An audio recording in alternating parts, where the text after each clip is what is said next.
ॐ न सदासीन्नो सदासीत् तदानीं नासीद्रजो नो व्योमा परो यत् किमावरीवः कुहकस्य शरमन्न अम्भः किमासीद् गहनं गभीरम् न मृत्युरमृदन्तरहिना रात्र्या अन्न आसीत् प्रकेतः आनीदवादग्गस्वदया तदेकम् तस्माद्धान्यन्न परः किञ्चनासा तम आसीत् तमसा गूढमग्रे प्रकेतम् सलिलग सर्वमा इदम् तुच्छेनाभ्यभिहितं यदासीत्।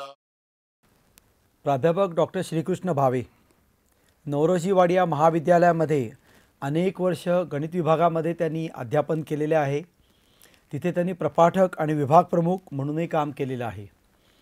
तिथून निवृत्त झाल्यानंतर IIT पवई येथे ह्युमॅनिटीज विभागामध्ये त्यांनी संस्कृत आणि प्राचीन भारतीय विज्ञान या विषयाचे प्राध्यापक म्हणून सुमारे 4 वर्ष काम केले। त्यानंतर त्यांनी पुणे विद्यापीठाच्या तत्त्वज्ञान विभागामध्ये मानद प्राध्यापक म्हणून सुमारे 1 वर्ष काम केलेलं आहे। पुणे विद्यापीठाच्या कार्यकक्षेमध्ये येणाऱ्या अनेक महाविद्यालयांमध्ये त्यांनी पदव्युत्तर विभागात अध्यापन केलेले आहे। सरांच्या अभ्यासाचे आणि रुचीचे विषय म्हणजे गणिताचे तत्त्वज्ञान, तर्कशास्त्र, गणिताचा इतिहास किंवा एकंदरीतच विज्ञानाचं तर्कशास्त्र, विज्ञानाचा इतिहास हे त्यांचे अभ्यासाचे विषय राहिलेले आहेत। सरांनी अनेक वर्ष या सर्व विषयांमध्ये सखोल अध्ययन, अध्यापन, संशोधन केलेले आहे। या त्यांच्या अकॅडमिक इंटरेस्ट बरोबरच त्यांना भारतीय इतिहास किंवा भारतीय संस्कृती, फ्रेंच या अनेक विषयांमध्ये त्यांना रुची आहे। त्यामध्ये त्यांनी लेखन केलेले आहे, त्यांनी अभ्यास केलेला आहे। त्याचबरोबर हे सर्व करीत असताना सरांनी अनेक वर्षे पुटा किंवा एमफक्टो किंवा भारतीय स्तरावर AI फक्टो या शिक्षक संघटनांच्या मध्ये एक फायरब्रँड नेतृत्व म्हणून ते लोकप्रिय होते आणि त्या संघटनांना त्यांनी एक नवी उभारी देण्याचं काम केलेलं आहे। सरांच्या प्रतिभेच्या आवाक्यामध्ये अनेक ज्ञानशाखेचे विषय येतात, तसेच त्यांच्या कार्यकर्तृत्वाच्या परिघामध्ये अनेक कामाचे विषय येतात। असे हे डॉक्टर भावे यांच्याशी आपण आता सुसंवाद साधणार आहोत। सर, मी तुमच्या या मुलाखतीमध्ये मनपूर्वक स्वागत करतो। आभारी आहे। आपण आता उल्लेख केल्याप्रमाणे नवरोजी वाडिया महाविद्यालयात माझ्या माहितीप्रमाणे 1970 ते 2001 या काळामध्ये अध्यापन केलेलं आहे। हे सगळं करत असतानाच तुम्ही शिक्षक संघटनांमध्ये काम केलेले आहे। जेव्हा या संघटना अत्यंत प्रभावहीन होत्या तेव्हा त्यांना लढाऊ संघटनेमध्ये रूपांतर करण्याचं काम तुमच्या फायरब्रँड नेतृत्वाने केलेलं आहे। तर या सगळ्याविषयी आम्हाला थोडक्यात सांगा। त्याचं असं झालं की मी पूर्वी म्हणजे वाडिया कॉलेजात येण्यापूर्वी मुंबईला पार्ले कॉलेजात गणिताचं अध्यापन केलं आणि 1966 साली विद्यापीठ अनुदान मंडळाने नवीन वेतन श्रेणी जाहीर केली। तर त्या वेतन श्रेणीबद्दल इतर महाराष्ट्रातल्या इतर विद्यापीठातनं काही फारसा विरोध झाला नाही, पण मुंबईत मात्र मोठा विरोध झाला। याचं कारण असं की नवीन वेतन श्रेणीबरोबर नवीन महागाई भत्ता असं सूत्र महाराष्ट्र सरकारने त्याच्यात घातलं आणि तसं त्याप्रमाणे जर नवीन महागाई भत्ता आला असता तर मुंबईतल्या निदान प्राध्यापकांचा पगार तरी काहीच वाढला नसता। म्हणून मुंबई विद्यापीठात त्यावेळेला बरीच मोठी चळवळ झाली आणि त्या चळवळीत मी भाग घेतला। मग पुढे जे चळवळीत प्रसिद्धीला आले ते म्हणजे ठेकेदत्त, मांजरेकर हेही त्या चळवळीत होते आणि मग सरकारने असं जाहीर केलं की जुनाच महागाई भत्त्याचा दर चालत राहील आणि पगार मात्र नवीन मिळेल। त्यामुळे निदान 50 रुपयांनी तरी कॉलेजातल्या शिक्षकांचे पगार वाढले। 1966-67 सालची। त्याच्यानंतर मी 71-70 साली पुण्याला आलो आणि मग पुण्याला आल्यावर काय झालं, 74 साली नवीन वेतन श्रेणी विद्यापीठ अनुदान मंडळाने जाहीर केली। ही वेतन श्रेणी मिळण्यासाठी म्हणजे ही वेतन श्रेणी देण्यासाठी महाराष्ट्र सरकार तयार नव्हतं। त्यांचं म्हणणं असं की हे फार पगार आहेत, हे काही आम्हाला द्यायला परवडणार नाहीत वगैरे। म्हणून 75 साली त्या 75 सालच्या परीक्षांवर बहिष्कार घालावा, अच्छा.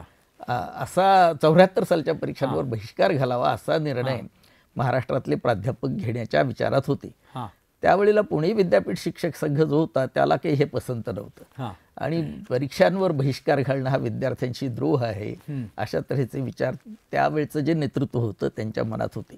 अच्छा. मग असं झालं की पुण्याच्या बाहेरचे पुणे विद्यापीठातले प्राध्यापक आले पुण्यात आणि त्यांनी प्रचार करायला सुरुवात केली की परीक्षेच्या कामावर बहिष्कार घालावा. त्यावेळेला त्यांना पुण्यातनं ज्यांनी पाठिंबा दिला त्यात वाडिया कॉलेजातले प्राध्यापक मेहता, मी वा SP कॉलेजातले गोळे असे लोक होतो. आणि आम्ही त्या सभातनं वगैरे भाग घेतला आणि त्या मग पुणे विद्यापीठ शिक्षक संघानेही त्या चळवळीत सामील होण्याचं ठरवलं आणि परीक्षांवर बहिष्कार घातला. ह्या सर्व कारणामुळे 74 साली परीक्षा जुलै महिन्यापर्यंत होऊच शकल्या नाहीत. पेपर्सच काढले गेले. आणि फार मोठी चळवळ त्यावेळेला उभी राहिली. शेवटी महाराष्ट्र सरकारने मान्य केलं ती वेतन श्रेणी देण्याचं. परंतु तो निकाल अंमलात येण्याच्या अगोदरच आणीबाणी 75 साली आणीबाणी जाहीर झाली आणि आणीबाणी जाहीर झाल्यानंतर ते सगळंच थांबलं. मग 77 साली आणीबाणी उठल्यानंतर पुन्हा आम्ही परीक्षांवर बहिष्कार घातला. तेव्हा वसंतदादा पाटील हे महाराष्ट्राचे मुख्यमंत्री होते. मुख्यमंत्री होतानाच त्यांनी जाहीर केलं होतं की प्राध्यापकांचं समाधान करणं हे माझं पहिलं कर्तव्य आहे. मग त्यावेळेला इम्फुक्टो स्थापन झाली. त्या इम्फुक्टोच्या स्थापनेतही मी होतोच, कारण त्याची जी घटना तयार करायची होती त्या बैठकातही मी भाग घेतला होता. आणि मग इम्फुक्टो आणि सरकार यांच्यात एक करार झाला आणि तो करार हायकोर्टात रजिस्टर करण्यात आला. आणि त्यानंतर ह्या वेतन श्रेणी आपल्याला 80 सालाच्या सुमाराला मिळाल्या. इतकं ते झालं. पण मुख्य लढ्याची वेळ आली ती 87 आणि 89. मला वाटतं तुम्ही दोनदा संप केले. त्यावेळेला आम्ही परीक्षेवर बहिष्कारात भागलो नाही, आम्ही संप केले. पहिला संप 37 दिवस चालला आणि दुसरा संप 52 दिवस चालला. पहिला संप हा तर अखिल भारतीय संप होता. मेघे शिक्षण मंत्री होते हा महाराष्ट्रात. पण पहिला जो संप झाला तो केंद्र सरकारच्या विरोधात झाला, विद्यापीठ अनुदान मंडळाच्याच विरोधात झाला. कारण त्या नवीन वेतन श्रेणी ज्या जाहीर केल्या होत्या त्या पसंत पडत नव्हत्या लोकांना, म्हणून दिल्लीत फार मोठा संप झाला, सर्व देशभर संप झाला. आणि मग त्यावेळेला PV नरसिंहराव हे शिक्षण मंत्री होते. त्यांच्याशी वाटाघाटी झाल्या आणि सरकारने त्या वेतन श्रेणी सुधारल्या आणि त्या सुधारल्यामुळे मग अखिल भारतीय संप मागे घेण्यात आला. तो संप मागे घेतला गेला तरी महाराष्ट्रात संप चालूच राहिला काही दिवस. मग त्यावेळेला मेघे यांच्याशी मी वाटाघाटी केल्या आणि तो संप नंतर मिटला. मग ह्या संपात जे ठरलं होतं ते महाराष्ट्र सरकारने अंमलात आणलं नाही, म्हणून 88 साली आम्ही परत संप केला. तो 57 दिवस चालला. आणि फेब्रुवारी 89च्या अखेरीला वाटाघाटी सुरू झाल्या.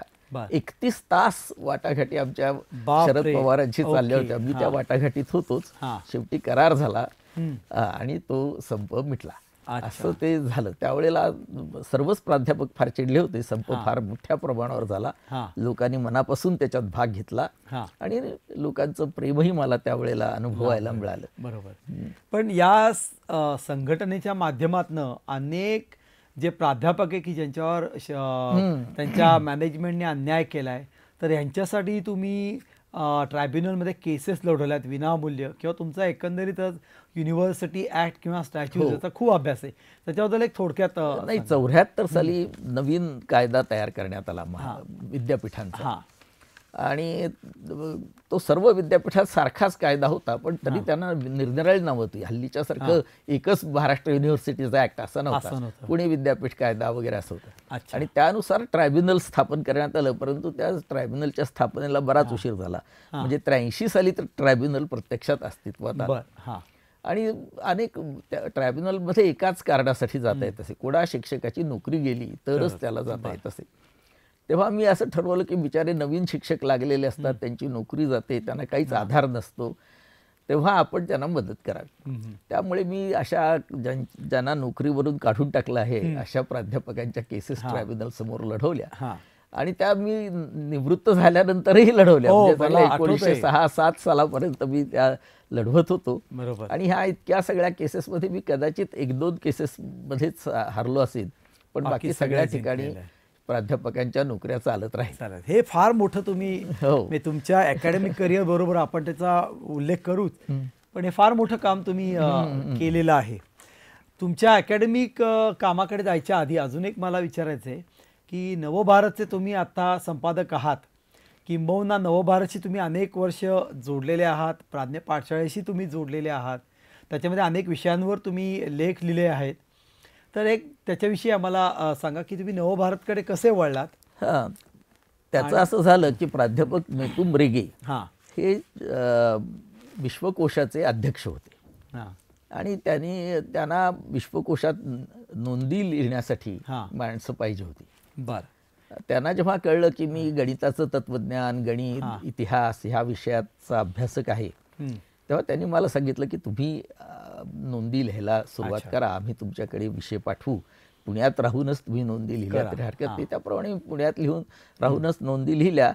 पण वाईलाही जायला लागलो. बरोबर. मग वाईला गेलो की प्राज्ञ पाठशाळेचा जो वाडा आहे त्याच्यातच मी राहत असे. रेगेही तिथेच राहत असत. त्यांच्या माझ्या आणि गप्पा चालत दोघांचा असत. अभ्यासाचा विषय एकच. अभ्यासाचा विषय तत्वज्ञान हाच होता. हां.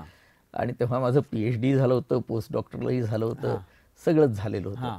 मग आणि मेकुम रेग्यांशी चर्चा करायला फार गंमत वाटायची. वाटायची. त्यांचा अभ्यास अतिशय दांडगा होता, विशेषतः कांटचा.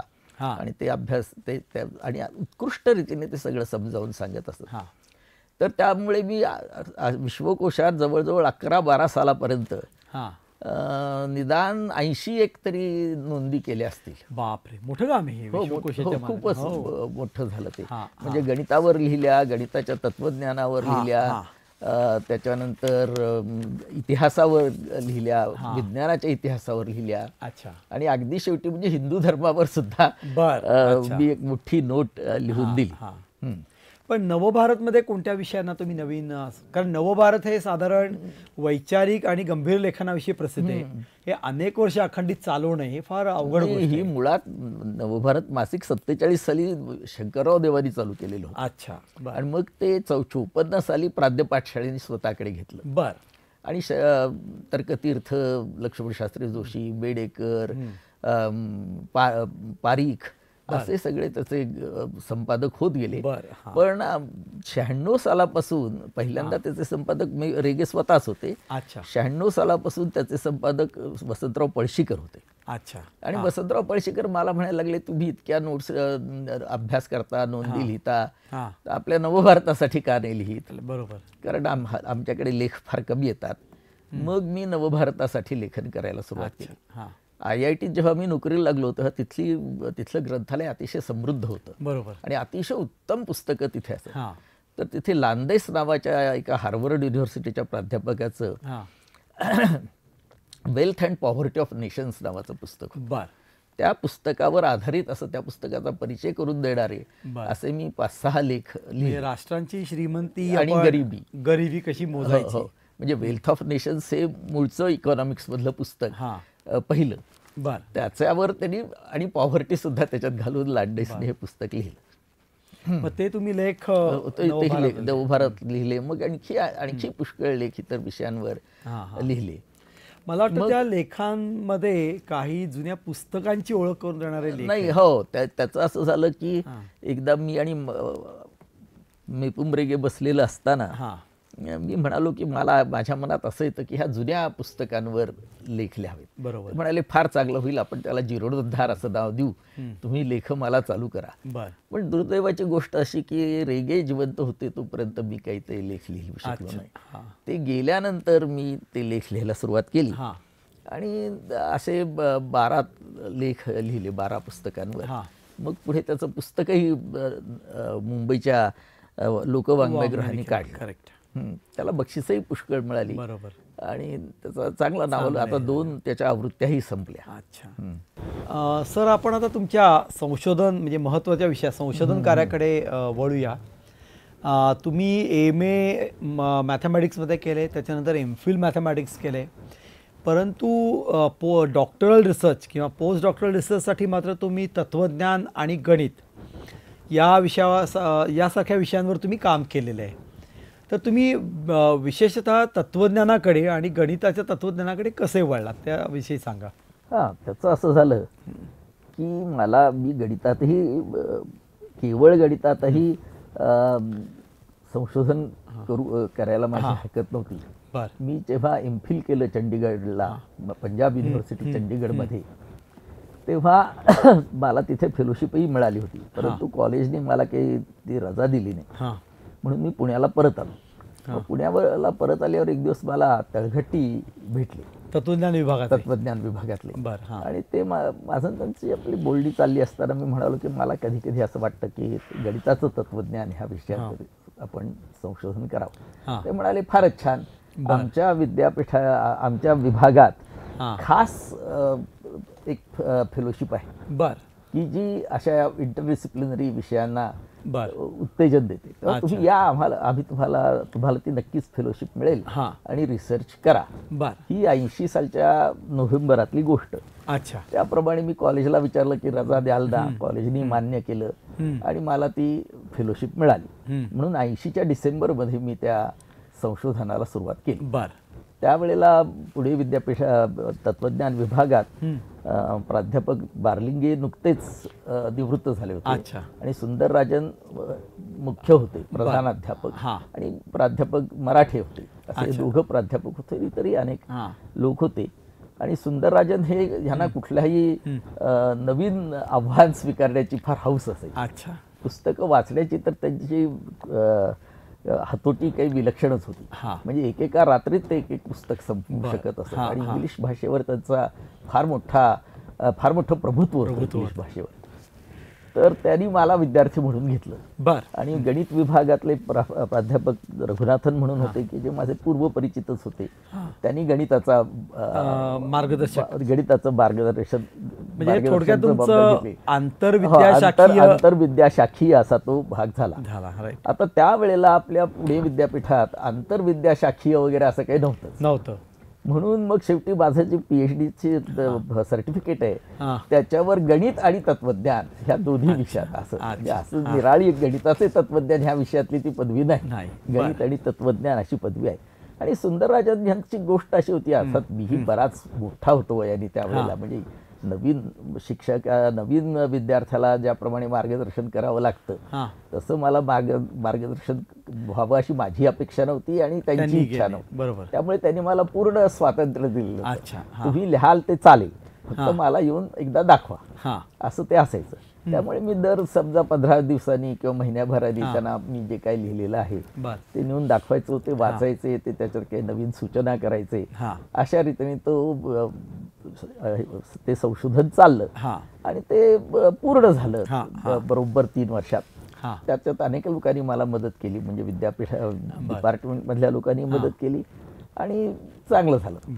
मग इतकं झाल्यावर असं झालं की पुढे ते माझं संशोधन ICPR त्यावेळेला एक दयाकृष्ण म्हणून होते. त्यांना एक प्रेक्षकांच्या माहितीसाठी ICPRचा long form Indian Council of Philosophical Research. तर त्यांना ते सगळं फार आवडलं. त्यांनी मला ही जनरल फेलोशिप म्हणजे पोस्ट डॉक्टरल फेलोशिप देऊ केली आणि तीही मला मिळाली. पण तोपर्यंत मी थिसिस पूर्ण केल्यानंतर पुन्हा कॉलेजात गेलो होतो. तो 84च्या डिसेंबरात पुन्हा तत्वज्ञान विभागात आलो. आपण म्हणजे तुमच्या पोस्ट डॉक्टरल कडे जाण्याआधी तुमचा जो गणिताचं फिलॉसॉफी ऑफ मॅथमॅटिक्स, गणिताचं तत्वज्ञान या विषयाची एक थोडीशी ओळख सांगा. आणि तुम्ही त्याच्यामध्ये जे काम केलेलं आहे लेकॅटोस आणि त्याच्या थिअरीवर, त्याविषयी नाही. असं झालं की कुठलाही विषय घेतला, रसेल पासून आपण सुरुवात नाही, कुठलाही म्हणजे तुम्ही ज्ञानाची कोणती शाखा घ्या, त्या ज्ञानाच्या शाखेचं तत्वज्ञान हे एक असतंच. याचं कारण तत्वज्ञान ह्याचा अर्थच असा की पर्स्यूट ऑफ विजडम, शहाणपणाचा शोध किंवा असं त्याच्यात असतं. त्यामुळे माणसाची कुठलीही ऍक्टिव्हिटी असली की त्याच्यातनं माणूस शहाणपणा काय आहे, म्हणजे तुम्ही प्रत्यक्षात आता उदाहरणार्थ सायकल चालवणारा असतो, त्या सायकल चालवणाऱ्याला काही सायकल चालवण्याच्या पाठीमागचं जे शास्त्र असतं ते माहिती नसतं. तो आपला सायकल चालवतो, वापरतो. हां, तसं जो मनुष्य असतो तो आपला विज्ञान शिकत असतो, केमिस्ट्री शिकत असतो, इतिहास शिकत असतो. पण ही जी त्याची कृती आहे, ह्या कृतीच्या पाठीमागचं रहस्य शोधून काढणं, त्याच्यातला शहाणपणा शोधून काढणं हे तत्वज्ञानाचं काम असतं. त्यामुळे तत्वज्ञान हे कुठल्याही विषयाचं असू शकतं. आणि विशेषतः गणित हे फार प्राचीन विज्ञान असून ते मुख्यतः प्रगल्भ झालं तेही फार जुन्या काळी. म्हणजे उदाहरणार्थ गणितातलं पहिलं पुस्तक युक्लिडचं भूमिती ही इसवी सनापूर्वी 300 वर्षाला 600 वर्षाच्या सुमाराला लिहिली गेली. त्यामुळे गणित हे फार लवकर प्रौढत्वाला पोचलेलं शास्त्र आहे. म्हणून तेव्हापासूनच गणित चालतं कसं, कशासाठी ते केलं जातं ह्याचा विचार पायथागोरसच्या काळापासून म्हणजे इसवी सन पूर्व 600 सालापासून ते चालू आहे. अरिस्टॉटलनी केलं, प्लेटोनी त्याच्यात काम केलं, हे चालत झालं. अगदी कांट पुढे जेव्हा न्यूटननी प्रिन्सिपिया हेच पुस्तक होतं लिहिलं, तेव्हा त्याच्याविषयी कांटनी तत्वज्ञान लिहिलं. म्हणजे कांटचं तत्वज्ञान हे खरं पाहता न्यूटनचं विज्ञान लोकांना कळावं यासाठी तयार झालं. आपण ज्यांना एक थोर तत्ववेते म्हणतो, अशा सगळ्यांनी या लोकांनी विज्ञानाकडे लक्ष दिलं. हो, लिबनिझ हा गणितीही होता आणि तत्वज्ञही होता. बरोबर. अशा सगळ्यांनी त्याबद्दल काम केलेलं आहे. तर पुढे असं झालं की 19व्या शतकात म्हणजे ह्या पूर्वीची जी शतकं गेली त्याच्यात गणितात संशोधन होतच होतं. परंतु 19व्या शतकात गणिताच्या संशोधनाला एक फार मोठी भरती आली आणि नवीन नवीन अनेक शाखा गणिताच्या सुरू झाल्या. उदाहरणार्थ नॉन युक्लिडियन जॉमेट्री ही सुरू झाली. आता जॉमेट्री होती, नॉन युक्लिडियन जॉमेट्री ही निराळी झाली. बरोबर. आणि नॉन युक्लिडियन जॉमेट्री खरोखर कोणाच्या विषयी बोलते, म्हणजे आता उदाहरणार्थ युक्लिडची जॉमेट्री आहे ती रेषेविषयी बोलते, बिंदूविषयी बोलते, त्रिकोणाविषयी बोलते आणि ही आपल्याला ते काढून दाखवता येतात की हे ह्याच्याविषयी. परंतु जेव्हा नॉन युक्लिडियन जॉमेट्रीमध्ये असे त्रिकोण की ज्याच्या कोणांची बेरीज 180 पेक्षा कमी भरते, बरोबर, किंवा जास्त भरते, अशा तऱ्हेच्या सुरू झाल्या, तेव्हा नक्की कशाविषयी आहेत असा प्रश्न झाला आणि ह्याला खरोखर गणित म्हणायचं का.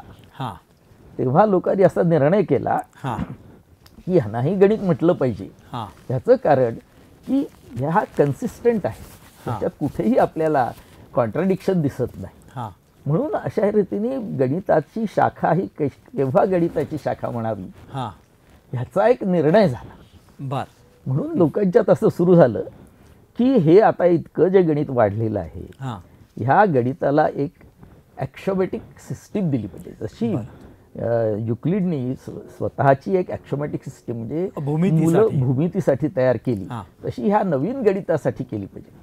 आता 19व्या शतकाच्या शेवटापर्यंत अशी स्थिती आली होती की सगळं काही आकड्यात मांडता येतं. आकडे म्हणजे 1, 2, 3, 4 ज्याला आपण पूर्णांक म्हणतो ही गणिताचा बेसिस आहे. बरोबर. अशी लोकांची समजूत झाली होती आणि लोकांनी असं सुरुवात केली की जर आता भूमितीला आपण मूलतत्ववादी असं रूप देऊ शकतो तर अंकगणितालाही दिलं पाहिजे. बरोबर. ह्याचं संशोधन करायला जर्मनीत फ्रेगे यांनी सुरुवात केलेली होती.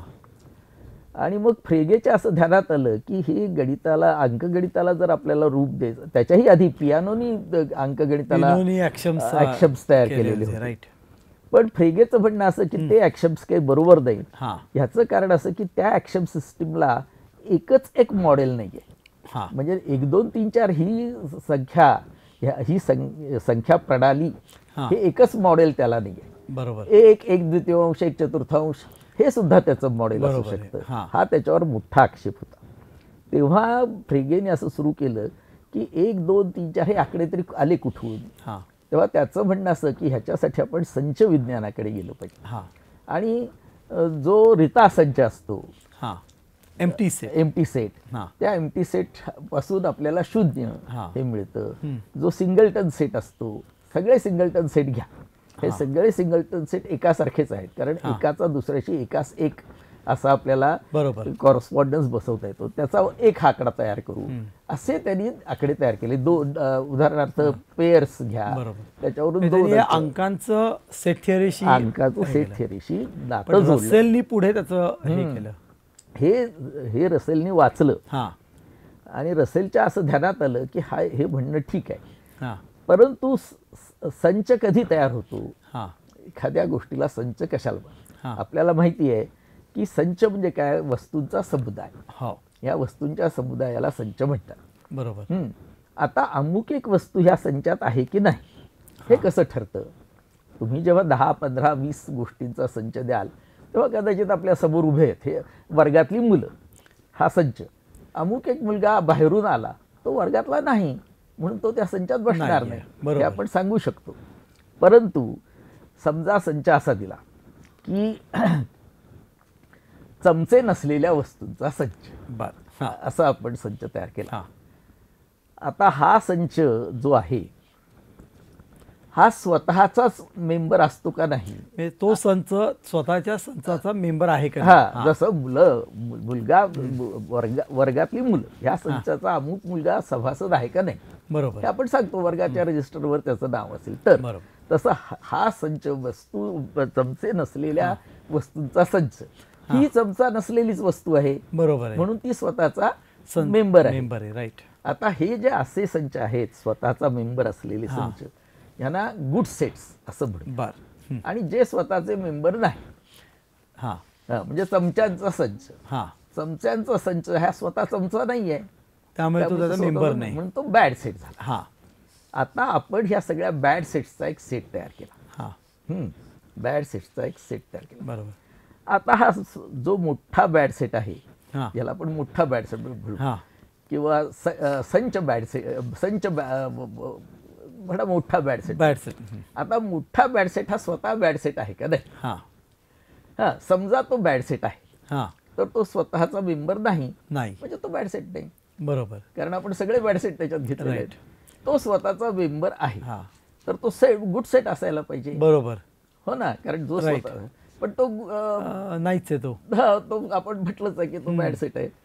तर बॅड सेट्स तिथे मेंबर असलेले सगळे बॅड सेट्सच आहेत, हां त्यामुळे हाही बॅड सेट झाला असता. राईट. हे जी कॉन्ट्राडिक्शन आली ही रसेलच्या ध्यानात पहिल्यांदा, याला रसेल्स पॅराडॉक्स आहे. त्याला रसेल्स पॅराडॉक्स असं म्हणतात. आणि रसेलनी ह्याला फ्रेगेला ते कळवलं. हां हां आणि फ्रेगेनी स्वतःच म्हटलेलं आहे की संशोधकाच्या वाट्याला येणारं परमदुःखाची जी गोष्ट असते ती माझ्या वाट्याला आलेली आहे, कारण रसेलनी मला ही अशी कॉन्ट्राडिक्शन पॅराडॉक्स कळवलेली आहे. बरोबर आहे. मग रसेलनी हा प्रश्न हाती घेतला की अंकगणिताला आपण मूलतत्व स्वरूप द्यायचं, हां म्हणून त्यांनी संचापासूनच सुरुवात केली. बर. तर त्यांनी असं म्हटलं रसेलनी की मी ह्याची एक ॲक्शोमॅटिक सिस्टीम बसवतो. हां आणि त्याप्रमाणे त्याच्यात अनेक अडचणी आल्या. त्याच्यासाठी त्याला म्हणजे हा स्वतःचा मेंबर असणारा संच, हां ह्यामुळे ही कॉन्ट्राडिक्शन तयार झालेली आहे. बरोबर. आपला सेट हा स्वतःचा सभासद असणं, हां हे टाळण्यासाठी त्यांनी एक निराळी टाईप थिअरी म्हणून अच्छा. theory हां तयार. त्या टाईप थिअरीतही अनेक गोष्टी झाल्या हां आणि रसेलनी शेवटी एक ॲक्शोमॅटिक सिस्टीम तयार केली. बर. ती त्या प्रिन्सिपिया मॅथमॅटिका ह्या पुस्तकात दिलेली आहे. हां त्याच्यात लक्षात घ्या, अनेक लोकांची अशी चुकीची समजूत असते, हां. त्यात सेटची व्याख्या दिलेली नाही. बर. सेट हा काय म्हणायचं अव्याख्यात असा शब्द त्याच्यात बर. ठेवलेला आहे. अच्छा. तर हां त्यांनी जी ही नवीन मूलतत्ववादी रचना केली हां. त्याच्यात त्याला 3 मूलतत्व घालावी लागली हां की जी त्याला स्वतःलाच पसंत पडत नव्हती. बर. त्यांनी ते मान्य केलंय, हां. मला हे काही पसंत नाही पण ती घातली पाहिजे. पण त्याच्या अभ्यासाच्या निष्कर्षामुळे त्यांनी ती तशी त्यांनी घातली. ती त्याच्यात घातली. हां मग हे जे रसेलनी जे काम केलं ह्याला लॉजिसिझम असं म्हणतात. अच्छा. कारण रसेलनी असं म्हटलं होतं की मी असं दाखवून देतोय हां की गणित हे काही लॉजिकपेक्षा निराळं नाहीच. अच्छा. हे लॉजिकचाच एक भाग आहे. बर. किंवा लॉजिकचा आविष्कार असं. किंवा लॉजिकचा आविष्कार आहे. हां पण मग त्यावेळेचे जे मॅथमेटिशियन्स होते, हां. खुद्द रसेलही गणित शिकलेलाच होता. हो. तो गणिताचा त्यांनी केम्ब्रिजचा ट्रायपॉसची परीक्षा तो पास झालेला होता आणि त्यांनी पुन्हा तत्वज्ञानातही ट्रायपॉस केलं होतं. हां तर मग जे खुद्द गणिती लोक होते, हिल्बर्ट हा त्यावेळेचा फार मोठा गणिती होता. तर हिल्बर्टनी हा विषय हाती घेतला की आपण अंकगणिताला ॲक्शोमॅटिक सिस्टीम बसवू. बरोबर. पण त्यालाही ती बसवता आली नाही. त्यांनी खूप प्रयत्न केले, बर. हां त्यालाही ती बसवता आली नाही. शेवटी ह्या सगळ्या गोष्टीला गणितज्ञांनी फाउंडेशनॅलिझम असं नाव दिलं. बर. म्हणजे गणिताला मूलभूत मूलभूत तत्व पुरवणारा शोध, बरोबर, असं घेतलं. पण 1931 साली ग्युडेल ह्या जर्मन मॅथमॅटिशियननी असं सिद्ध केलं की तुम्ही कुठलीही सिस्टीम अरिथमेटिकला जर पायाभूत ठरणारी देत असाल तर एक तर ती ॲक्सिओमॅटिक सिस्टीम कन्सिस्टंट नसेल किंवा ती कम्प्लीट नसेल. बरोबर. हे सिद्ध केल्यामुळे ॲक्सिओमॅटिक सिस्टीम योग्य रीतीने बसवता येणं शक्य नाही हे सिद्ध झालं. असं सिद्ध झालं. बरोबर. हे सिद्ध झाल्यामुळे लोकांनी त्या तऱ्हेने काम करणं सोडूनच दिलं. मग आता प्रश्न असा आला, म्हणून मी हा सगळा अभ्यास मी माझ्या थिसिसमध्ये केला. पण नंतर मी असा विचार केला की आपण ह्या शिरण्यापेक्षा एकूण जास्त व्यापक भागावर म्हणजे विज्ञानाच्याच तत्वज्ञानात भाग घेऊन मॅथमॅटिक्स हे कुठल्या प्रकारचं विज्ञान आहे ते तपासण्याचा प्रयत्न करा. ह्या बाबतीत त्यावेळेला म्हणजे पॉपर हा एक फार मोठा तत्वज्ञ होता आणि तो मूळचा ऑस्ट्रियन होता. आणि नंतर तो इंग्लंडमध्ये गेला, विशेषतः नाझी लोकांच्या काळात, कारण तो स्वतः ज्यूइश होता. आणि तो लंडन स्कूल ऑफ इकॉनॉमिक्समध्ये त्याने पुढे काम केलं. तो चांगला 100 वर्षाचा होऊन वारला. तर त्यांनी 1936 साली लॉजिक ऑफ डिस्कव्हरी नावाचं एक पुस्तक लिहिलं. ह्या पुस्तकात त्यांनी न्यूटनचं गतिशास्त्र आणि रिलेटिव्हिस्टिक गतिशास्त्र, सापेक्षतेचं गतिशास्त्र असे 2 भाग घेतले. आणि त्यांनी असं दाखवलं, हे माहिती आईन्स्टाईनचं सापेक्षतेचं गतिशास्त्र होतं. सापेक्षतेचा जो सिद्धांत आईन्स्टाईनने लिहिला, जनरल रिलेटिव्हिटी म्हणजे स्पेशल रिलेटिव्हिटी आणि जनरल रिलेटिव्हिटी. जनरल रिलेटिव्हिटी जास्त व्यापक आहे. बरोबर. स्पेशल रिलेटिव्हिटी ही त्याचा भाग आहे. बरोबर. तर त्या जनरल रिलेटिव्हिटीमध्ये त्याने असं म्हटलेलं होतं की न्यूटनचं गतिशास्त्र जे आहे त्यात फार मोठ्या म्हणजे ह्याच्या प्रकाशाच्या वेगा इतक्या वेगाने चालणाऱ्या वस्तूंच्या विषयी आपल्याला नीट मांडणी करता येत किंवा न्यूटनचे नियम त्यांना लागू पडत नाहीत. परंतु मी जे आता हे नियम केलेले आहेत ह्या अतिशय वेगाने जाणाऱ्या वस्तूंनाही आपण लागू करू शकतो.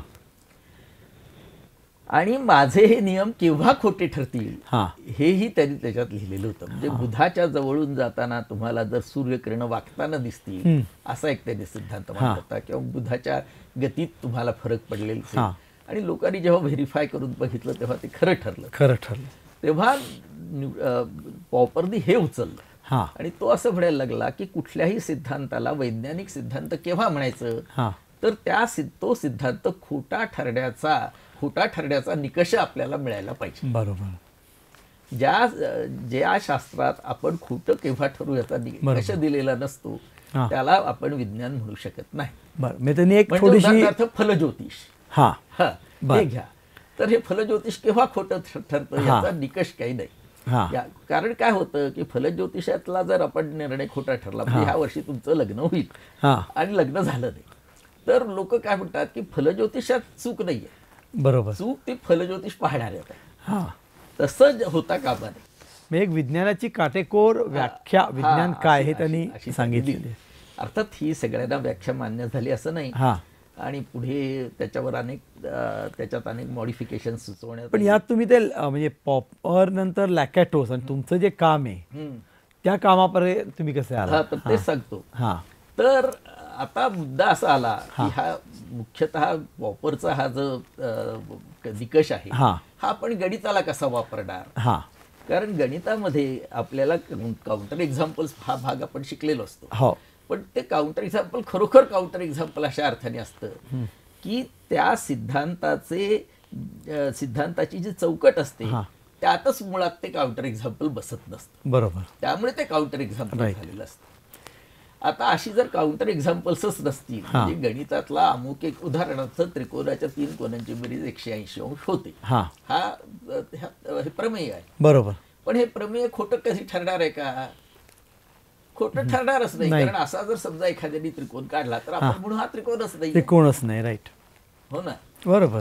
तर किंवा मगाशी मी सांगितलं तसं ज्या नॉन युक्लिडियन जॉमेट्रीज झाल्या त्यातले जे त्रिकोण म्हणून म्हटले गेले ते त्रिकोण ह्या अर्थाने म्हणजे एका समतलावरचे त्रिकोण नाहीच, ते निराळेच. बरोबर आहे. त्यामुळे ते काही काउंटर एक्झाम्पल नाही आहेत. राईट.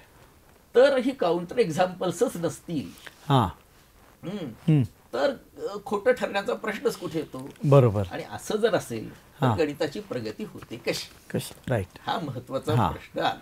जसं न्यूटन पासून आईन्स्टाईन पर्यंत प्रगती झाली. बरोबर. कारण काय न्यूटनची त्रुटी दिसून आली. बरोबर. तर असं गणितात आपण कसं बाध्य करू शकू, हा प्रश्न लोकांना फारच अवघड वाटत होता. आणि अनेक लोक हे गणिताचं उदाहरण पॉपरच्या विरोधात वापरत होते.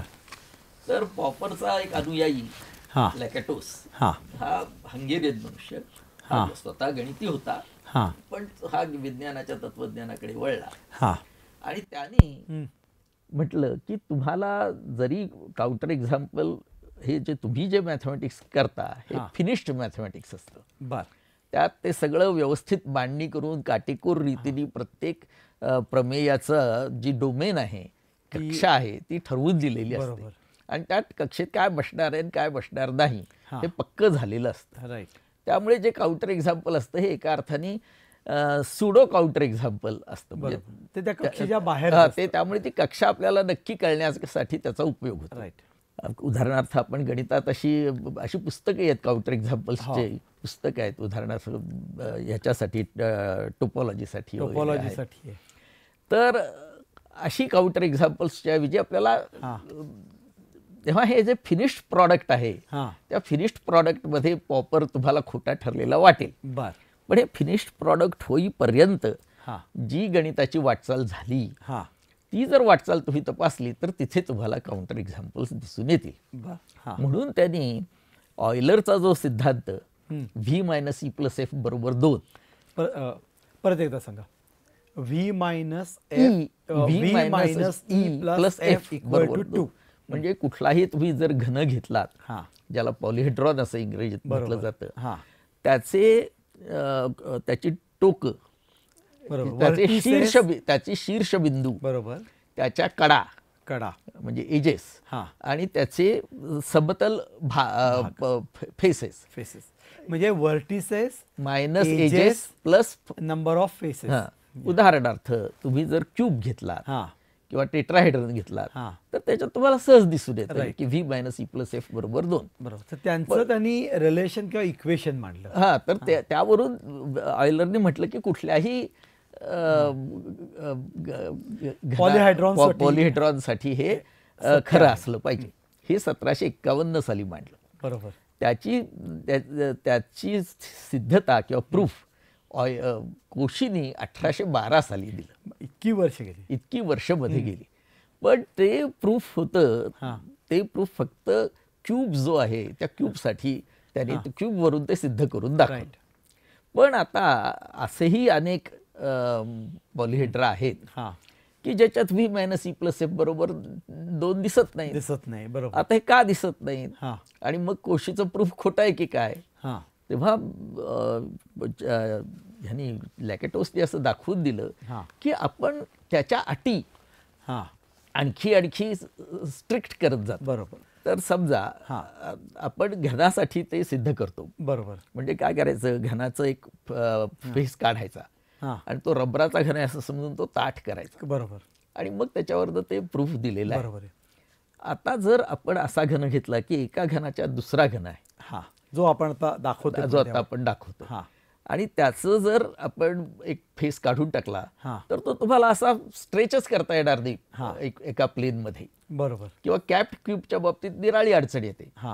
तर ह्या अडचणी त्यांनी त्या दाखवल्या आणि तरी अनेक घन त्यांनी घेतले, अनेक पॉलिहेड्रॉ घेतले आणि ते दाखवलं. आता मी असा विचार केला की हे जे काय झालेलं आहे हे एका इन्फॉर्मल थिअरीचं झालेलं आहे. बरोबर. आपण फॉर्मल थिअरी घेतली तर आपल्याला काउंटर एक्झाम्पल समजा नाही मिळालं, तरी पण काही ना काहीतरी काउंटर एक्झाम्पल सारखं मिळू शकेल. म्हणून मी रिमान इंटिग्रेशन आणि लेबेग इंटिग्रेशन यांचा अभ्यास केला. म्हणजे मी शिकवत होतो अनेक वर्ष, ते शिकलोही होतो, शिकवलंही होतं. कॉलेजमध्ये कॉलेजमध्ये शिकवलं, युनिव्हर्सिटीत हे शिकवलं. आता रिमान इंटिग्रेशनमध्ये म्हणजे काय आहे की एखादं फंक्शन केव्हा इंटिग्रेबल असतं केव्हा नाही, याच्यासाठी रिमाननी कंडिशन बसवलेली आहे. अप्पर सम, लोअर सम आणि एक असं सब डिव्हिजन की ज्याच्यामुळे आपल्याला अप्पर सम आणि लोअर सम यांच्यामधला फरक कमी करता येतो, सगळ्यात कमी होतो असं, किंवा असं आपल्याला म्हणता येतं की as norm sigma tends to 0 वगैरे, अशी ती अट बसवलेली आहे. आता तुम्ही जर डिरिचलेट फंक्शन घेतलं तर असं जे फंक्शन आहे हे फंक्शन दिसायला फार सोपं आहे, पण ते रिमान इंटिग्रेबल नाही. लोकांना असं वाटायला लागलं लेबेकच्या काळात की हे फंक्शन इंटिग्रेबल झालं पाहिजे, आणि हे फंक्शन इंटिग्रेबल जर व्हायचं असेल तर आपण काही निराळ्या पद्धतीने विचार केला पाहिजे. आता रिमान इंटिग्रेशनमध्ये काय आहे की त्याची जी डोमेन आहे तिची आपण सबडिव्हिजन घेऊ. बरोबर. लेबेक म्हणाला आपण रेंजची सबडिव्हिजन घेऊया, आणि रेंजच्या सबडिव्हिजनवरून त्यांनी थिअरी केली. त्यात मेजर थिअरी आली. मेजर थिअरी आधीच बोरेलने सिद्ध केलेली होती, आणि त्याच्यातनं त्यांनी असं म्हटलं की ह्या थिअरीनुसार लेबेक डिरिचलेट फंक्शन हे लेबेक इंटिग्रेबल होतं आणि त्याचा इंटिग्रल 0 येतो. बरोबर. हे जे केलं, आता हे Lebesgue Dirichlet function is not actually counter example to Riemann integration, पण ते रिमान इंटिग्रेशनची त्रुटी दाखवतं. बरोबर. म्हणजे हे एक असं फंक्शन आहे की जे इंटिग्रेबल असायला पाहिजे, आणि रिमान इंटिग्रेशन ते इंटिग्रेबल दाखवत नाही, त्या अर्थी त्याच्यात काहीतरी त्रुटी आहे. आणि ह्या त्रुटीचा निराश करण्यासाठी म्हणून ही उलटी थिअरी झाली. आणि हे मी त्या लेबेक इंटिग्रेशनचा इतिहास पाहून आणि लेबेकचे स्वतःचे पेपर्स वाचून हे दाखवून दिलं की हे त्यांनी ह्या हेतूनी सगळं केलेलं आहे. तर असा हा माझा मुळातला थिसिस होता. म्हणजे लॅकाटोसची थिअरी जी आपल्याला दृश्य घन किंवा यांच्याविषयी जी होती, तीच थिअरी तुम्ही अमूर्त आणि मुख्यतः फॉर्मलाइज केली. फॉर्मलाइज थिअरीला काउंटर एक्झाम्पल असतं, त्याला ती वापरून दाखवली. असा हा यामध्ये तुम्हाला तत्वज्ञान विभाग म्हणून या संपूर्ण तुमच्या रिसर्चमध्ये कसं काय फायदा झाला किंवा उपयोग झाला? नाही, याच्यात असं झालं की मुळात पॉपर, लॅकाटोस हे ह्यांचं जे विज्ञानाचं तत्वज्ञान होतं त्याचा मी अभ्यास केला, आणि आमच्या सुंदरराजांचा त्याच्यासाठी मला फार उपयोग झाला.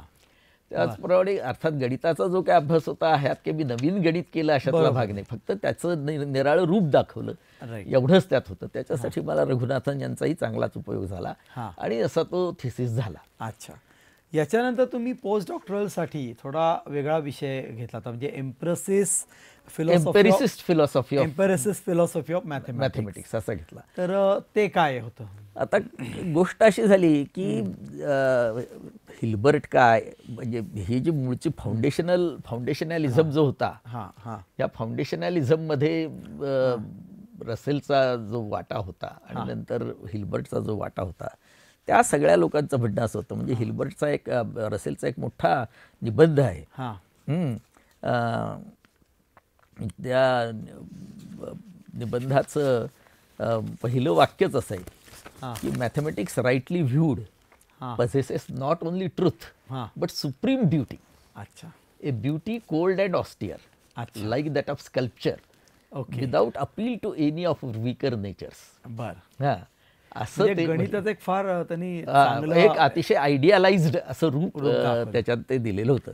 आणि मुख्य म्हणजे ट्रूथ काय आणि ब्युटी काय हे कशात समजायचं, अमुक एखादी गोष्ट ट्रू आहे का नाही कशाच्या आधाराने समजायची. आपण काय करतो की पानं हिरवी असतात, हे आपलं विधान आहे. बरोबर. हे ट्रू केव्हा आहे, फॉल्स केव्हा आहे, पान पाहायचं, हिरवं दिसलं म्हणजे हा कॉरस्पॉन्डन्स आहे, तुमच्या विधानाचा रियालिटीशी कॉरस्पॉन्डन्स आहे. हा कॉरस्पॉन्डन्स असेल तर विधान सत्य असतं. समजा तांबडं पान दिसलं तर ते त्यापुरतं असत्य ठरतं, असं आहे ना. आता ह्यांनी काय केलं हिल्बर्टनी, किंवा आणि त्यावेळेला दुसरा पॉझिटिव्हिस्ट स्कूल ऑफ मॅथमॅटिक्स म्हणूनही, त्यांचं म्हणणं असं की हे आम्ही जे काय करतो होत ना, ह्याचा व्यवहारात काही फायदा होत असेल फिजिक्सला, केमिस्ट्रीला, तर तो केवळ यदृच्छया होतो आहे. अच्छा. हा. विज्ञानाचा अभ्यास किंवा प्रगती त्यासाठी नाहीये. आम्ही विज्ञानाच्या प्रगतीसाठी गणित केलेलं नाही. हा हे आम्ही आपलं गणित मांडलेलं आहे आणि त्याचा तुम्ही उपयोग करून घेतला चांगली गोष्ट आहे. आम्हाला काय त्याच्याशी भांडण नाही.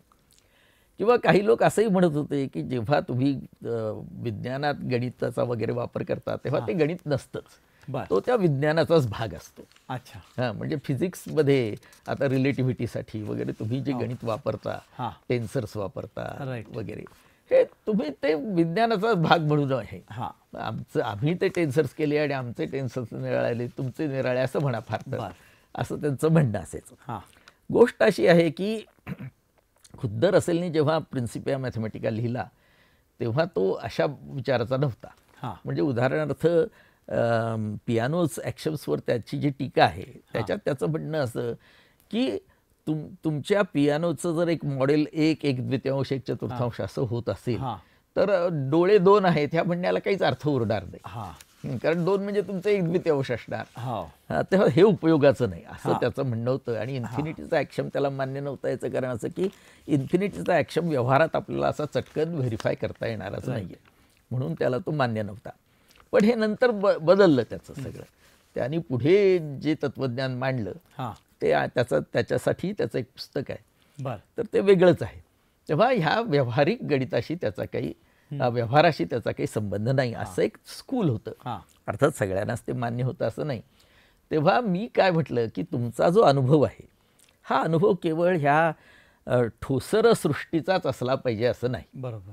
हां, खुद्द गणित स्वतःचीच एक सृष्टी निर्माण करतं हा आणि त्या सृष्टीच्या अनुभवातनं ते गणित वाढलं जातं. बरोबर. उदाहरणार्थ इंटिग्रेबल फंक्शन्स हा हे तुम्ही तुमच्या गणिताच्या सृष्टीत तयार केलेला एक वर्ग आहे. बरोबर. हां, त्याचा काही व्यवहारात अनुभव यायचं कारणच नाही आहे.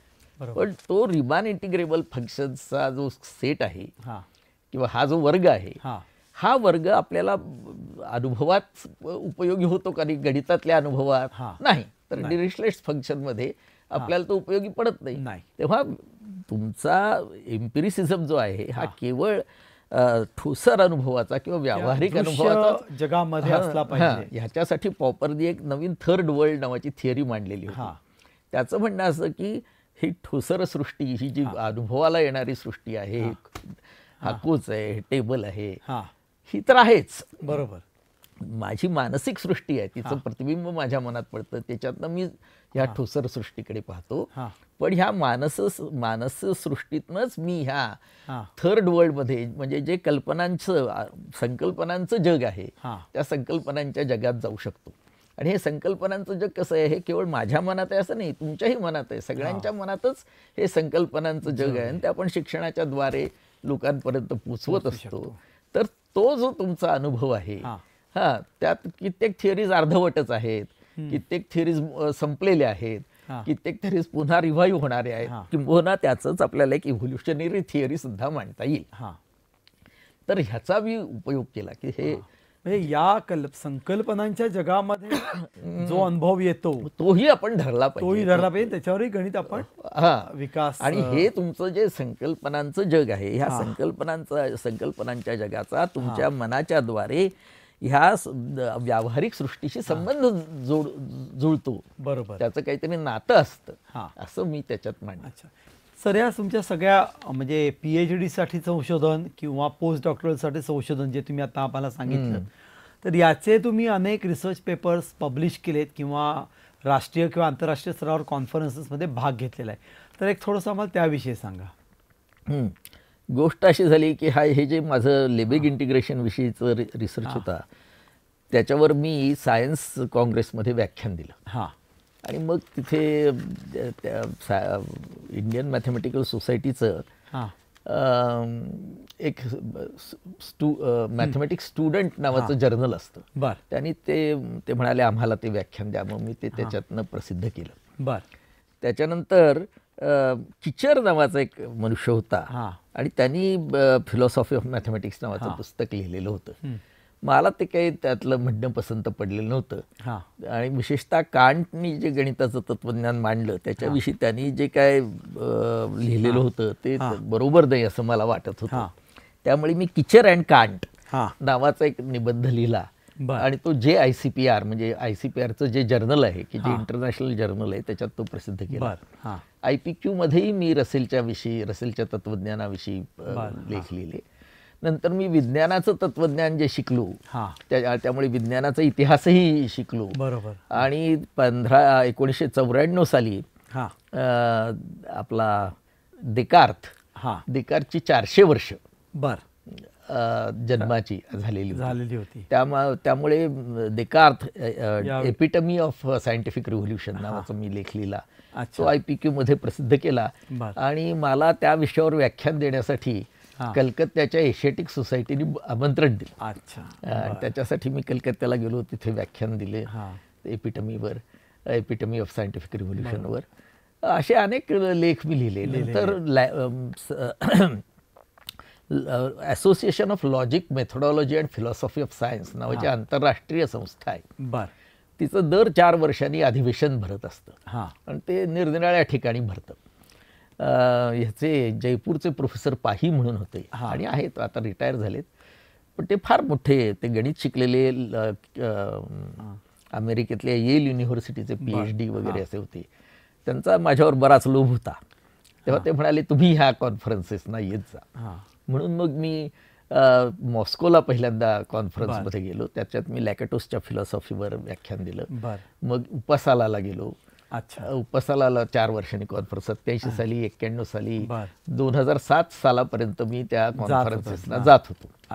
हां. आणि 2007 साली पेकिंगला कॉन्फरन्स भरली होती. पण मग मी पुढे इंडियन लॉजिकवर अभ्यास करून त्याच्यावर पेपर्स लिहायला. बरं, मी हे तुम्हाला विचारत होतो कारण तुम्ही, मला आठवतंय की याच्यानंतर किंवा याच्या बरोबर साधारण भारतीय तर्कशास्त्र म्हणजे न्यायमंजिरीचं वाचन केलं, त्याचा सखोल अभ्यास केला. मला वाटतं प्राध्यापक गोखले यांच्याबरोबर तुम्ही तो प्रोजेक्ट केला होता. तर तुम्ही या 2 तर्कशास्त्रचा तौलनिक जो अभ्यास केलाय, तर त्याच्याविषयी सांगा. हे मला वाटतं तुम्ही फिलॉसॉफी डिपार्टमेंटमध्ये ह्याचा अभ्यास. हो. नाही, माझं पोस्ट डॉक्टरल वगैरे सगळा रिसर्च संपल्यानंतर मी अनेक वर्ष पाश्चात्य तर्कशास्त्र पोस्ट ग्रॅज्युएट डिपार्टमेंट्समध्ये पुणे युनिव्हर्सिटीत शिकवत होतो. आणि मग ह्याला बडोद्याला नगरला एक पोस्ट ग्रॅज्युएट डिपार्टमेंट निघालं. तिथल्या लोकांनी मला सांगितलं की तुम्ही याच आमच्याकडे शिकवा. आणि मी तिथे हे लॉजिक शिकवत असे. तिथल्या एका विद्यार्थ्याने विचारलं की अहो, हे सगळं जे लॉजिक आहे युरोपियन लॉजिक आहे, आपलं काही होतं का नाही. मी म्हटलं की हो आपलंही होतंच ना. मग ते का शिकवत नाही. मी म्हटलं ते काय आपल्या सिलेबसमध्ये नाही म्हणून मी शिकवत नाही, पण तेही अभ्यास करण्यासारखं आहे. मग माझी आणि प्रोफेसर गोखलेंची चांगलीच ओळख होती. आणि प्रोफेसर गोखले हे भारतीय तर्कशास्त्राचा चांगलाच अभ्यास केला, त्यांनी खूपच अभ्यास केला होता. तेव्हा मी म्हटलं की आपण जयंत भट्टाची न्यायमंजरी वाचूया, म्हणजे हे न्यायाचं सर्व काय आहे. एक प्रेक्षकांच्या माहितीसाठी जयंत भट्टाची न्यायमंजरी काय, 1-2 वाक्यात. जयंत भट्ट हा काश्मीरी ब्राह्मण होता. आणि त्याला त्या राजाशी त्याचं न जमल्यामुळे राजाने त्याला तुरुंगात टाकलं. आणि तो नैयायिक होता, न्यायाचा मोठा अभ्यासक होता. त्यांनी तुरुंगात असताना म्हणजे हे 10व्या शतकातली गोष्ट आहे, त्यांनी हे न्यायमंजरी हे पुस्तक लिहिलं. आणि ते वादग्रंथ आहे. सिद्धांत ग्रंथ आणि वादग्रंथ असे आपल्या प्राचीन परंपरेत असतात. वादग्रंथ म्हणजे काय की तुम्ही जो सिद्धांत मांडलेला आहे त्या सिद्धांताचं इतर अनेक स्कूल्स जे असतात त्याच्यावर आक्षेप घेणारी, त्यांच्याशी वादविवाद करून तुम्ही त्याचं आक्षेपाचं निरसन केलेलं असतं. तसा हा वादग्रंथ आहे. त्यामुळे काय होतं की तो वाचताना आपल्याला बुद्धिस्ट लोकांचं लॉजिक, जैनांचं लॉजिक, मीमांसकांचं लॉजिक, ह्या सगळ्या लॉजिसिस्टनी जे काय आक्षेप घेतले नाही न्यायावर त्याचाही अभ्यास करायला मिळतो. तर असं ते पुस्तक होतं. आणि आम्ही 3 वर्ष ते पुस्तक वाचत होतो. आठवड्यातनं 2दा-3दा असं करून 3 वर्ष म्हणजे 94 साली किंवा 95 साली मी त्याचं ते वाचन पूर्ण आम्ही केलेलं असणार असं मला आठवत आहे. आणि त्या न्यायमंजरीचं सर्व मराठी भाषांतर माझ्याजवळ तयार आहे. ते जरा साफसूफ करावं लागेल, तो वेगळा भाग. तर त्याच्यासाठी मला गोखल्यांचा फारच उपयोग झाला, प्रदीप गोखल्यांचा. ते त्याच्याविषयी त्यांना फारच चांगली माहिती होती, त्याचं सर्व त्यांना नीट कळत होतं. परंतु अर्थातच ते गणिती तर्कशास्त्र काही नाही, त्यांच्याशी संबंध नव्हता. हां मग माझ्या मनात अर्थातच हे शिकताना प्रश्न यायचा की गणिती म्हणजे आपण जे तर्कशास्त्र शिकतो पाश्चात्य, ते अरिस्टॉटल वगैरेचं, पण त्याला 19व्या शतकात निराळच रूप मिळालं आणि गणिती तर्कशास्त्र हे निराळी शाखा निघाली. बरोबर. तर ते तर्कशास्त्र आणि हे पाश्चात्य तर्कशास्त्र यांचा काही संबंध आहे का, दाखवता येतो का? प्राध्यापक बार्लिंगे यांनी त्याच्यावर एक पुस्तक लिहिलेलं आहे, इंडियन लॉजिक ह्या विषयावर. बर. तर त्याच्यात त्यांचं म्हणणं असं होतं की पाश्चात्य तर्कशास्त्र आणि हे जे सांकेतिक तर्कशास्त्र आहे किंवा सिम्बॉलिक लॉजिक आहे, ह्याचं हे आपल्याला म्हणजे भारतीय तर्कशास्त्राचं सिम्बॉलिक लॉजिकमध्ये रूपांतर करता येईल. बर. असं त्यांनी निबंध लिहिलं. पुढे बार्लिंग्यांचं मला वाटतं 75 वर्ष किंवा अशासाठी पुणे युनिव्हर्सिटीत एक सेमिनार झाला होता, त्यात मी ह्या विषयावर निबंध वाचला. पण मला वाटतं तुम्ही ते मत हो, माझं म्हणणं असं आहे की हे बरोबर नाही. याचं कारण सिम्बॉलिक लॉजिकच्या पायाशी जी संच रचना आहे, ही संच रचना आणि आपल्या भारतीय न्यायाच्या पायाशी जी संच आहे, त्यांनी कधी संचाचा उल्लेख केलेला नाही, परंतु आहे एका प्रकारे. तर ह्यात फार फरक आहे. कारण पाश्चात्य संचाच्या रचनेत असं म्हटलेलं आहे की एक संच दिला, एक वस्तू दिली, ही वस्तू त्या संचाची सभासद आहे का नाही हे ठरलेलं आहे, असं त्यांनी मान्य केलेलं आहे. परंतु आपण तसं म्हणत नाही. आपण म्हणतो की अमुक संच दिला, उदाहरणार्थ सर्व धुमांचा संच, निरनिराळ्या ठिकाणच्या धुरांचा संच, म्हणजे यत्र यत्र धुमा तत्र तत्र वन्ही. याच्यात काय म्हटलं, ह्याचा अर्थ काय होतो की धुमा असलेली ठिकाणं आणि अग्नी असलेली ठिकाणं. तर अग्नी असलेल्या ठिकाणांच्या संचाचा धूर असलेल्या संचाची ठिकाणं हा उपसंच आहे. ह्याच्यावरनं यत्र यत्र धुमा तत्र तत्र वन्ही याला व्याप्ती असं म्हणतात. तर हे म्हणजे होतं त्यांच्या डोक्यात. पण गोष्ट अशी होती की अमुक एक गोष्ट धूर आहे का नाही, हे आपण कसं सिद्ध करणार? म्हणजे उदाहरणार्थ एखाद्या तलावावर धुकं जमलेलं आहे. आता हे धुकं लांबून धुरासारखं दिसत आहे, खरोखरच ते हलतं सुद्धा, ते काळं असतं. तर तो जो धूर आहे, धुकं, तिथे अग्नी आहे का नाही? बरोबर. पण आता ते धुकं जर तलावावर आहे आणि तलावात तर काही अग्नी असणार नाही, हे सगळ्यांना मान्यच आहे. म्हणजे ते धुकं धूर नाही. म्हणजे धूर कोण आहे हे ठरवण्यासाठी आपल्याला अनेक प्रकारची आर्ग्युमेंट्स करावी लागतात. बरोबर. की जी त्यांनी टाळूनच टाकलेली आहे. बरोबर. Symbolic logic. त्यामुळे आपले हे जे संच आहेत ह्याला मी रिझेम्बलन्स सेट्स म्हणतो. हे रिझेम्बलन्स सेट्स एका अर्थाने खुले आहेत. बरोबर. त्याच्यात अमुक एक गोष्ट टाकायची की नाही हे आपल्या मनावर अवलंबून आहे. आता हे सगळं कशासाठी झालं? तर मुळात न्यायशास्त्र हे केवळ अनुमान वगैरेचं नाही आहे. त्यांची इच्छा ईश्वराचं अस्तित्व सिद्ध करणं ही आहे. अच्छा. आणि ईश्वराचं अस्तित्व कसं सिद्ध करायचं? तर ज्याप्रमाणे एखाद्या मडक्याला कुंभार हा करता असतो, तसं ही सृष्टी जी आहे ही सृष्टी सुद्धा मडक्यासारखी आहे. कारण तिच्या पाठीमागे काहीतरी योजना आहे. आणि ज्या अर्थी मडक्याला कुणी करता असतो तसाच ह्या सृष्टीला करता असला पाहिजे. आणि मग तो करता जो कोण असेल तो देव. अशा रीतीने ते देवाचं अस्तित्व सिद्ध करतात. म्हणजे भारतीय तर्कशास्त्राचा उद्देश किंवा अभ्यास हा कुठल्या तरी विज्ञानाच्या सिद्धांतासाठी नव्हता. तो त्यांची हे वेगळीच ईश्वराची सिद्धता करण्यासाठी होता. अच्छा. त्याच्यावरही तुम्ही काही पेपर्स आणि नाही, ते हे मी व्याख्यानात वगैरे सांगत असे की हे असं आहे मुळात. बरोबर. ईश्वराची.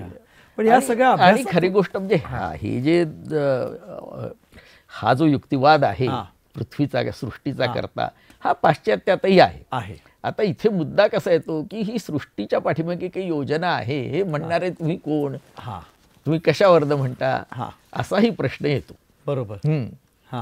तर त्याच्यासाठी मग त्यामुळे त्या आपल्या नैयायिकाने पुढे जाऊन ज्याला सामान्य म्हणतात त्या सामान्याकडे जावं लागलं. पण तो निराळा भाग.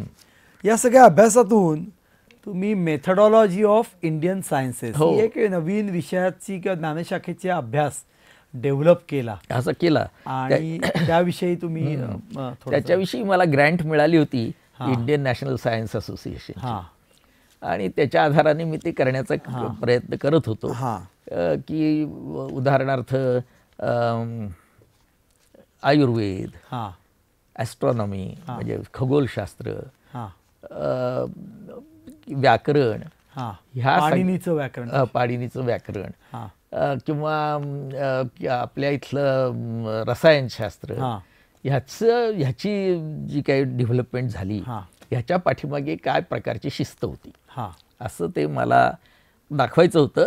हां आणि माझा असा तर्क होता हां की व्याकरणात पाणिनीनी जी पद्धती वापरली एकूण भाषेला गवसणी घालण्यासाठी, हां तीच पद्धती इतर शास्त्रांनीही वापरलेली आहे असं मला दाखवायचं होतं. पण ते तितकं काही नीटपणे सिद्ध झालं असं मी काही म्हणणार नाही. हां त्याला आणखी अभ्यास करण्याची जरूर होती. जरूर. बरं सर, विज्ञानाचं तत्वज्ञान आणि इतिहास म्हणजे philosophy of science and history of science, तर या अभ्यासाचं महत्त्व म्हणजे दोन्ही लोकांच्या दृष्टीने, की विज्ञानाच्या विद्यार्थ्यांच्या दृष्टीने किंवा शिक्षकांच्या दृष्टीने आणि फिलॉसॉफीच्या विद्यार्थी किंवा शिक्षकांच्या दृष्टीने, तर हे महत्त्व काय तुम्ही काय सांगाल? असं आहे की तत्वज्ञान मी म्हणालो तसं की it is search for wisdom. बरं. कुठल्याही ॲक्टिव्हिटीमध्ये ही ॲक्टिव्हिटी शहाणपणाची आहे का वेडेपणाची आहे ह्याच्यातनं काही निष्पन्न होणार आहे का नाही, का हे आपलं एक प्रलाप आहेत वेड्या माणसाचे, असं एक पाहण्याची गरज असते. आणि तत्वज्ञान हे ह्या पद्धतीने त्या तुमच्या ॲक्टिव्हिटीचा अभ्यास करत असतं. बरोबर. म्हणजे उदाहरणार्थ पॉपरनी जसं म्हटलं की फलज्योतिष हे काही आपल्याला विज्ञान म्हणता येणार नाही, कारण त्याच्यात हा निष्कर्ष हा निकष वापरला जाऊ शकत नाही. बरोबर. काही म्हटलं तरी तुम्ही त्याच्यावर एक बाजूनी वाट काढताच. तर हा एक परस्यूट ऑफ विजडम आहे, शहाणपणाचा शोध आहे.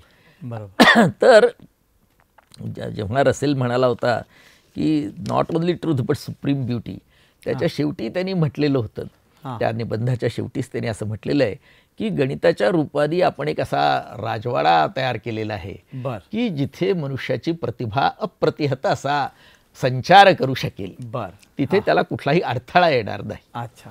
हा अडथळाही येणार नाही. हे कधी होऊ शकतं तर तुम्ही ह्या ज्या व्यावहारिक गोष्टी आहात त्यांच्यापासून निराळे काढू शकता स्वतःला. तेव्हा तो म्हणाला होता की ब्युटी केव्हा दिसते, it has no appeal to our weaker natures. Right. म्हणजे आपण ह्या गुंतून जे पडलेलं असतो त्या गुंतवणुकीतून जर बाहेर पडलं आणि त्याच्या आपल्याचकडे पाहायला लागलो, हे तुम्हाला तत्वज्ञानातनं शिकता येतं. अरे मी हे अमुक गोष्ट केली खरी, त्यावेळेला केली काही कारणाने, ही शहाणपणाची होती का, ह्याच्यातनं आपला काय ज्ञान आपल्याला नवीन लाभ काय झाला, असा विचार करणं हे तत्वज्ञानाचं कार्य असतं.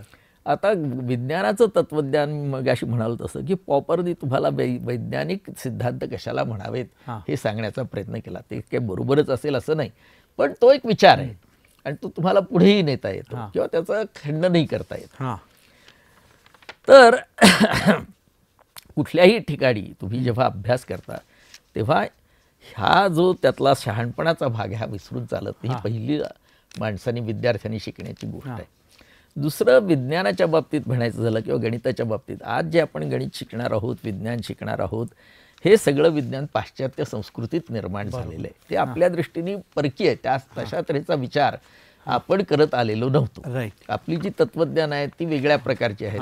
ती तत्वज्ञानं कधी नीतीचा आपल्याला विसर पडू देत नाहीत किंवा अध्यात्माचा विसर पडू देत नाहीत. आता अशा स्थितीत आपल्याला जेव्हा पाश्चात्य विज्ञान शिकायचं आहे किंवा पाश्चात्य गणित शिकायचं आहे की जे त्या संस्कृतीत निर्माण झालं, त्या परंपरेत निर्माण झालं, ती परंपरा आपल्याला पूर्णपणे अनोळखी आहे. बरोबर.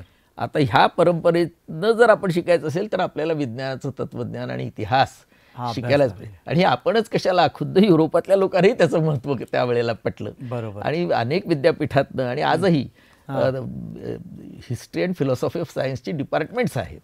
आणि त्यात अभ्यास करणारे लोक आहेत. म्हणजे आपल्याकडे सुद्धा अशा तऱ्हेचे अभ्यासक्रम हे पदवी किंवा पदव्युत्तर स्तरावर केले पाहिजेत.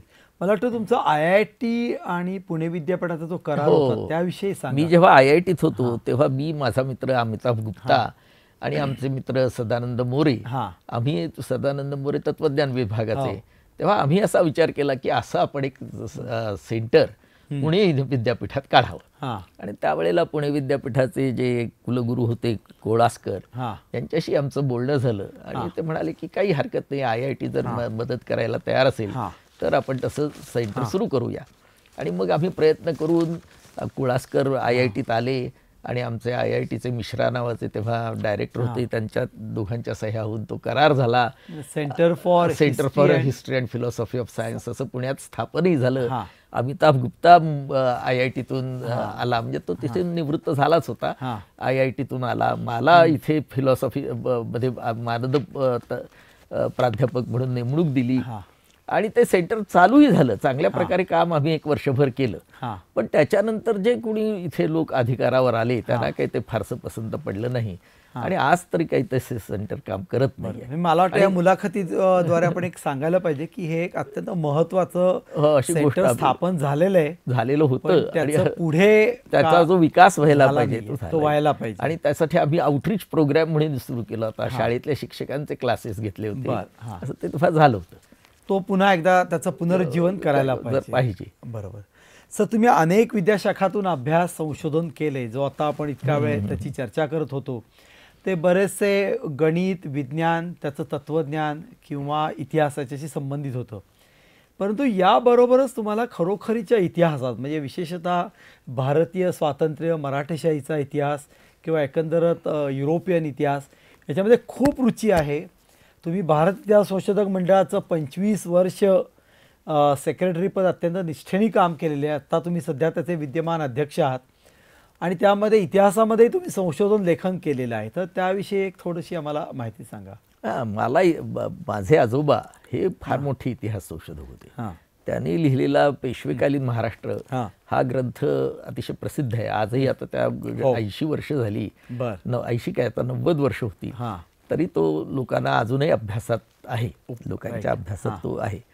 आणि त्यांच्यामुळे मला त्याची फार इतिहासाविषयी गोडी लागली. आमच्या घरात सतत इतिहासाच्या गोष्टींची चर्चा. पुढे माझ्या आजोबांनी शिवाजी राजांचं चरित्रही लिहिलं. त्यामुळे ते तेव्हापासून माझ्या मनात होतंच. आणि इतिहास संशोधक मंडळ आमच्या घरापासून जवळच होतं. मी तिथे वारंवार जायचो. इतिहास संशोधक मंडळातले तात्या खरे हे माझे मामाच होते.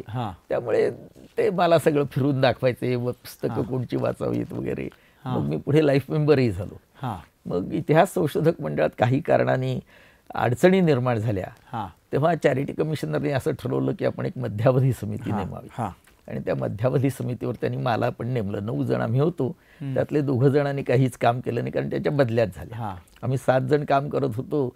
आम्ही जवळजवळ 25 वर्ष हे काम, 26 वर्ष हे काम सांभाळलं सगळं.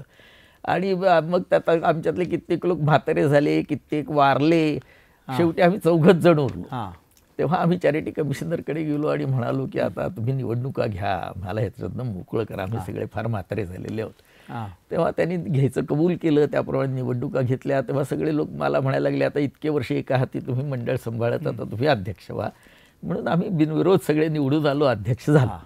मुद्दा असा आहे की इतिहासातल्या अनेक गोष्टी मला अगदी चांगल्या माहिती आहेत. म्हणजे मराठ्यांचा इतिहास, 20व्या शतकाचा इतिहास व जीर्णोद्धार या पुस्तकात 19व्या शतकाचाच इतिहास आहे. आणि फाळणीचा इतिहास, स्वातंत्र्याचा इतिहास, शेषराव मोऱ्यांनी जे संशोधन केलं त्याचा प्रतिवाद करणाऱ्या ग्रंथाचा मी संपादक आहे. बरोबर, तेही मी केलं. तर असा इतिहासाशी माझा फार जवळचा संबंध आहे. आता मी फारच म्हातारा झालो तरी आता मी 2 प्रकल्प हाती घेतलेले आहेत. तुम्ही म्हणताय मी म्हातारा झालो, पण याही वयात मी 77 मला वाटतं 76 पुरी झालेली आहे. तर याही वयात तुमच्या मला माहिती असले त्या 2 प्रकल्प आहेत की एक युद्धग्रस्त शहरे आणि एक म्हणजे मराठी साम्राज्यशाहीचा इतिहास, मराठीशाहीचा इतिहास, सर्वांगीण अभ्यास. तर या 2 तुमच्या प्रकल्पांबद्दल सांगा की ज्यावर तुम्ही आता काम करताय. यंदा मराठेशाही संपली, त्याला 200 वर्ष होत आहे. 1818 साली पेशवाई संपली. आता हे 2018 साल आलेलं आहे. तेव्हा मी, आमचे मित्र सदानंद मोरे वगैरेने असा विचार केला की आपण मराठेशाहीचा सर्वांगीण अभ्यास करावा.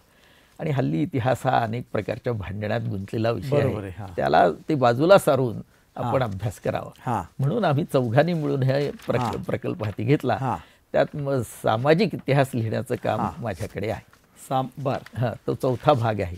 हां. तर तो चौथा भाग मी करणार आहे. अच्छा. हां, आणि युद्धग्रस्त शहर आणि युद्धग्रस्त शहरेही माझ्या मनात फार वर्ष हां. पुस्तक होतं. त्यातला एक भाग मी पुरा केलेला आहे. हां. म्हणजे 1857 साली दिल्लीला वेढा पडला इंग्रजांचा. हां. त्याचा मी सगळा इतिहास लिहिलेला आहे. हां. आणि आता दुसरं पुस्तक त्यातलं लिहायचं ते म्हणजे पॅरिसचा इतिहास. बरं. 1870 साली हां. पॅरिसला वेढा पडला होता आणि फार बिकट अवस्था झालेली होती. हां. तेही मी बरं. अशी किती शहरं किंवा किती पुस्तकं? 4 शहरं मी घेतलेली हां. आहेत. म्हणजे 1870चं पॅरिस, 1942 सालचं स्टॅलिनग्राड हां. आणि 45 सालचं बर्लिन. आणि दिल्ली याच्या आणि दिल्लीचं झालेलंच आहे. झालेलं. तर हे होते डॉक्टर भावे. आपण अनेक थोर संशोधक विद्वान व्यक्तींविषयी ऐकत असतो, परंतु आजही या रॅट रेसच्या आधुनिक युगात किंवा संगणक युगामध्ये सुद्धा संपूर्णपणे विद्येला समर्पित असे आयुष्य जगणारे डॉक्टर भाव्यांसारखे गृहस्थ आपल्या आसपास आहेत, हे आपलं भाग्यच म्हणायचे. एका कॉलेजमध्ये अध्यापन करणारा प्राध्यापक आपल्या अभ्यास आणि संशोधनाच्या बळावर कित्येक मोठी मजल मारू शकतो, याचं उदाहरण त्यांनी स्वतःच्या उदाहरणाने घालून दिलेलं आहे. खरं तर आजच्या कॉलेज आणि युनिव्हर्सिटीमधल्या सर्व शिक्षकांचं ते रोल मॉडेल ठरावे अशीच ते व्यक्तिमत्व आहे. जसं मी उल्लेख केल्याप्रमाणे सरांच्या अनेक कामाच्या परी आहेत की त्या सगळ्यांचा परामर्श या छोट्या मुलाखतीत घेता येणं अत्यंत अवघड आहे. सरांनी 2 पुस्तकांचा उल्लेख केला, पण याशिवाय त्यांनी अनेक लेख परामर्शमध्ये प्रकाशित केलेले आहेत, त्यांच्या नवभारतमध्ये प्रकाशित केलेले आहेत आणि त्या अनेक लेखांच्या माध्यमातून अनेक वैचारिक किंवा सामाजिक विषयांना त्यांनी स्पर्श केलेला आहे. या सगळ्यांचा धांडोळा खरोखर या मुलाखतीमध्ये घेण्या अत्यंत अवघड आहे आणि या मुलाखतीच्या चा विषय पण तो नाही. परंतु असं अत्यंत ज्याला मल्टी फॅसेट किंवा मल्टी डायमेन्शनल बहुआयामी व्यक्तिमत्व ज्याला म्हणतात, असेच हे डॉक्टर भावे आहेत. त्यांच्या सर्व भावी योजनांना मी शुभेच्छा व्यक्त करतो. तसंच परमेश्वरापाशी त्यांच्या दीर्घायुरोग्यासाठी प्रार्थना करतो. डॉक्टर भावे, तुम्ही आमच्याशी संवाद साधला याबद्दल धन्यवाद. धन्यवाद. ओम सदासीन्नो सदासीत् तदानीं नासीत् रजोनो व्योमा परो यत् किमावरीवः कुहगस्य शरमन्न अम्भः किमासीत् गहनं गभीरम्.